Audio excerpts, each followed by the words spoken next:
Les impacts sur la santé du passage à l'heure d'été sont assez importants parce que c'est difficile d'avancer son heure.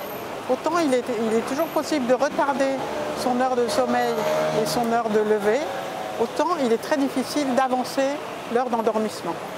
En fait, c'est impossible. On ne peut pas décider qu'on va s'endormir plus tôt. Et donc, la nuit où on va changer d'heure, en fait, on va avoir un déficit de sommeil. Alors, la meilleure façon de régler ça, c'est de pouvoir rattraper ce déficit de sommeil la nuit suivante. Mais ce n'est pas tout à fait possible. En général, ça prend plusieurs nuits, plusieurs jours pour se remettre à la nouvelle heure. Pour le passage à l'heure d'été, donc il y a quelques conseils qu'on peut donner.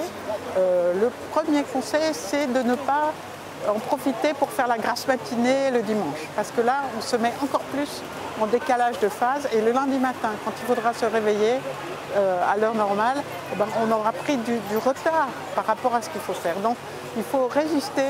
Par contre, comme on va manquer un peu de sommeil, on peut recommander de faire une sieste en début d'après-midi le dimanche. Ensuite, le dimanche soir, il ne faut pas se coucher avant d'avoir sommeil, parce que sinon on va s'inquiéter et s'énerver du fait de ne pas pouvoir s'endormir. Donc, on attend d'avoir sommeil le dimanche soir pour dormir.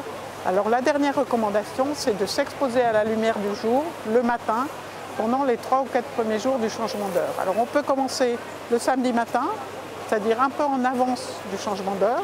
C'est ça vraiment la clé pour régler son horloge biologique. L'horloge, elle se règle avec la lumière du jour, passer un quart d'heure ou une demi-heure à la lumière du jour pendant la semaine qui suit le changement d'heure.